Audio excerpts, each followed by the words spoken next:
Yes, the markets have changed, not just for you, but for your clients as well. How is it impacting their lives? Basically, you want to spend a bit of time looking at your offers and do they need a tweak? Hello, everybody. It is Kate here from Hello Funnels and welcome to the Doing It Online podcast.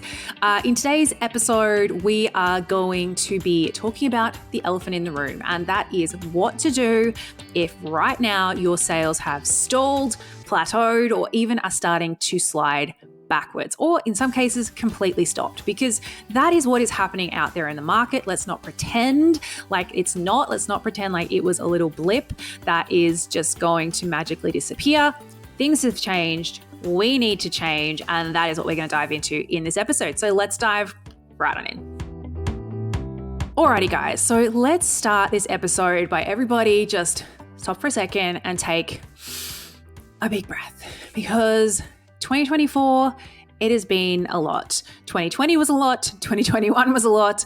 This kind of just seems to be the way life is at the moment. Things are a lot. And, for online businesses, you do generally have a few extra plates that you are spinning in the air. And, I just want to make sure everyone's being, kind of kind to themselves right now. Like, do not be beating yourself up right now if you are finding that things have slowed, because it is not just you. It is not that there is anything wrong with you. It is happening to some of the biggest and longest standing businesses out there. Our sales have slowed this year. It's not been huge, but they definitely, every other year we've been growing, and this year we have gone back slightly. And, that is just what it is. And I think it's important that we all be out there and be honest about it, because I don't want anyone sitting there quietly in a corner thinking, oh my gosh, I'm a failure, I'm terrible, there's something wrong with me, because that's not it at all. That is just what the industry is. And now we've had that little moment to pick ourselves up, dust ourselves off. What are we going to do about it? Okay. Because sitting there in denial isn't going to help anybody. Sitting there waiting for it to go away on its own, it's not going to happen. So we need a plan. And that's what I have for you today. I have a 6-step plan for you to follow that is going to help you to maybe not like smash your goals out of the park, because maybe that's not what this season is, but it's going to help you to get back up, get moving, get growing, and get maintaining and stable. And I think that is so much more important right now. So let's dive into what those are. So the very first thing that I want you all to do, and I know some people are just going to be turn off this podcast the second that I say this, is I want you to get clear on your numbers, okay? It's really important. I want you to know how much is coming into your business, how much is going out from your business. And almost more importantly, because we are in a season of a really high number of people taking payment plans, like when people are purchasing, like it used to be that it'd be about 50-50. Some people skewed one way more than the other. But for most people, it's around about 50-50 payment plans versus pay in fulls. Now I'm hearing up to 100% of people doing payment plans, which is just a bit tougher for cash flow, right? It also means that when you have lots of payment plans, you will have more default payments. So you're going to have a lot of people not completing those payment plans. So you need to know your numbers, because you can't do the easy back of napkin maths anymore, where it's like, all right, well, if I want to make $5,000 this month and my program's $1,000, I need to sell 5 of them. That's not the case. And it's also not the case that you can just do it by the number it would be of the payment plans, because actually you're going to have this almost like waterfall effect of like, as your sales start to come back in again, as they start to grow again, even if it is a lot of payment plans, that's going to start actually adding to your monthly recurring revenue, MRR. That's what MRR always has stood for, by the way. It just irritates me so much that people now call that master resale rights. Go get your own acronym. Anyway, it is going to all add to your monthly recurring revenue, which is a good thing to have. It's a nice little buffer. However, if you have currently relying on that MRR, on those recurring payments, and actually you haven't had many payments for a while, new sales for a while, those will start to taper off. So you need to know what actually that number looks like. And, you can do this with a spreadsheet. It's a bit complex. We actually have this as a brand new bonus we're adding into our e-course empire right now because I just believe in this so strongly and how important it is. I don't have a sexy name for it yet, but basically what I've done is I've created a template out of the actual dashboards that I use. It's a 4-part. It's something that you can be tracking daily, something weekly, something monthly, and then a sheet for your forecasting. And you'll be able to pop in your actual numbers and it will show you based on what your rate is of payment plans, what your sort of rough rate is of defaults, exactly how much you can look to expect to be getting in your monthly recurring revenue every month from the payment plans. And as you make more sales, how that will grow as well. So it allows you, and I think it is really important to have a good, clear understanding of not just what you're guessing your numbers are, but how much is actually going to come in, what sales you need to make to kind of get the numbers you need.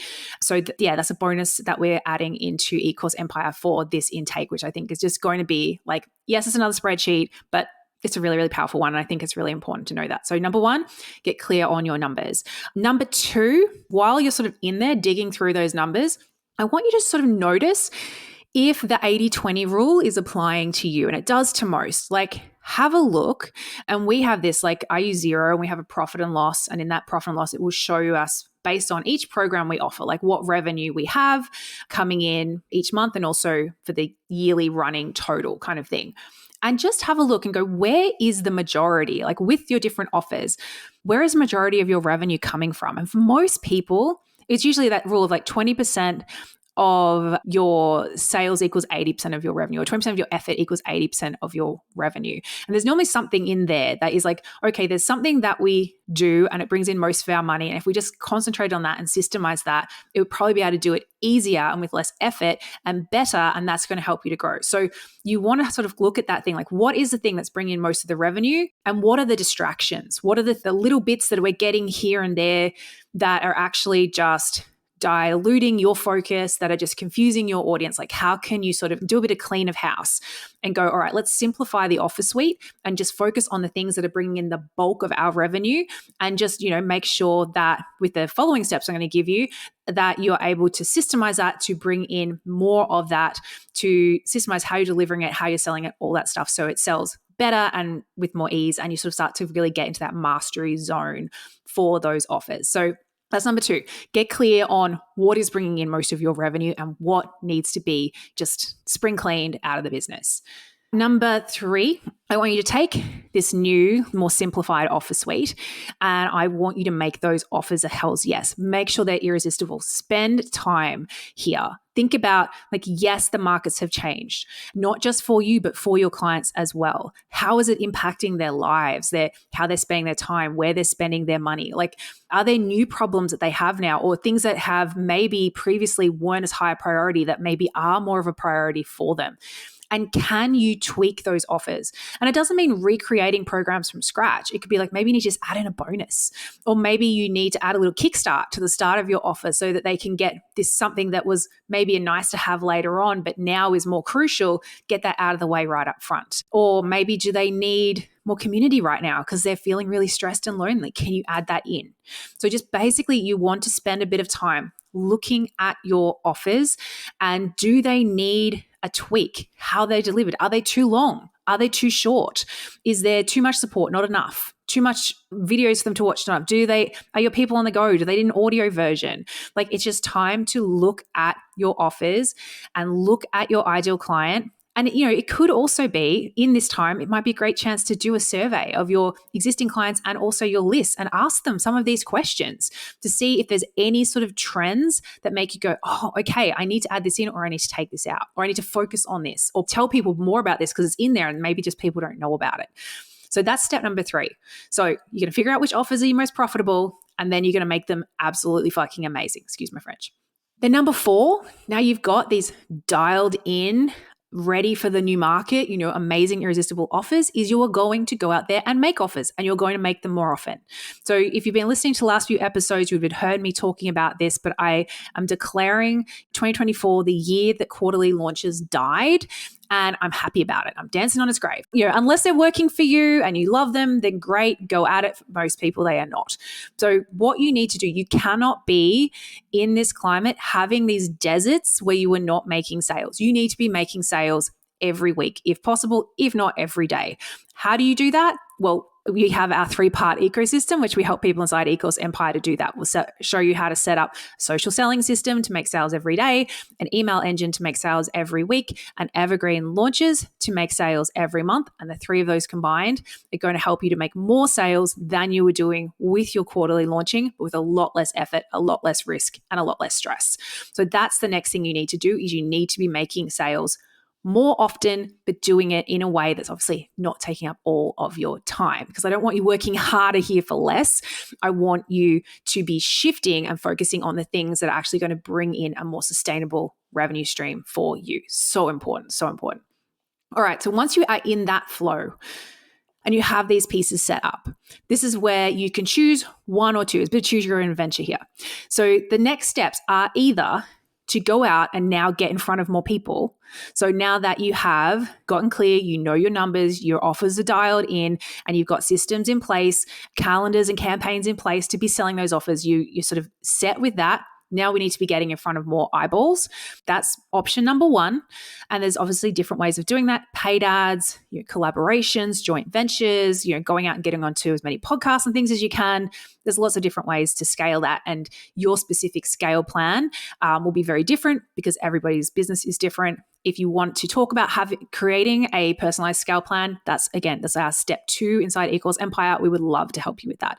The other option, and again, this is something we also do inside Ecos Empire, the other next step is to optimize. So if you're going, well, you know what?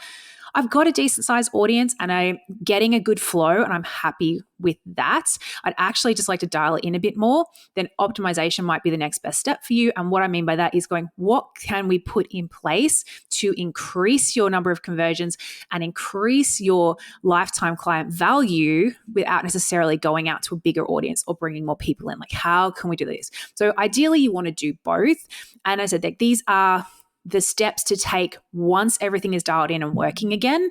A lot of people think that actually this is the stuff you do first, that you go, all right, I'm not getting enough sales, I need to just go and grow my audience.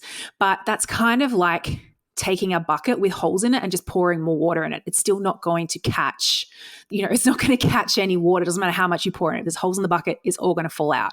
So you need to fix the bucket first. And you do that by making sure the offer is dialed in, by making sure that you are selling and marketing in the right way, in a way that's going to convert, is sustainable, and it is something that is actually possible and doable for you as a business owner. And it's going to give you a really steady and reliable base. And once you have done that, and it's not as hard as it sounds, it's not something that you need to spend months and months. Like, these are things you can be putting into place alongside each other and then quite quickly go, okay, I've got my engine in place. I've got my ecosystem in place. And my offers are good. I can already feel it moving and shifting from the audience I already have. Like, make the most of your existing audience. Now it's time to grow. So we want to plug the holes, make the most of existing audience, and then go out there and start growing. And you'll do that with one of those 2 ways, preferably both, but not both at the same time. So you're either going to be looking to adding upsells, adding downsells, looking to optimize your funnel, or again, looking to get in front of more audiences. So that's the plan, guys. Deep breath, dust yourself off, and then you're going to work your way through those steps. And as I said, if you want any help with that, that is exactly what we do. It's what we take our clients through every single day inside Ecos Empire. We're really bloody good at it. We love it. We love working with amazing course creators who are just great at what they do and don't want to have to go and be a marketing expert on top of it. So bring us in. We will help you out. Head over to hellofunnels.co/empire or links below to get all the details. We would love to see you inside. Other than that, guys, that is it for this week. I hope you found this useful. I hope this is helping you to see that there is a path forward, even if your sales have slowed, stalled, stopped. Doesn't matter. You pick yourself up, work the steps, and you'll get there. And yeah, really looking forward to helping you out when you're ready. We'll see you inside. Bye.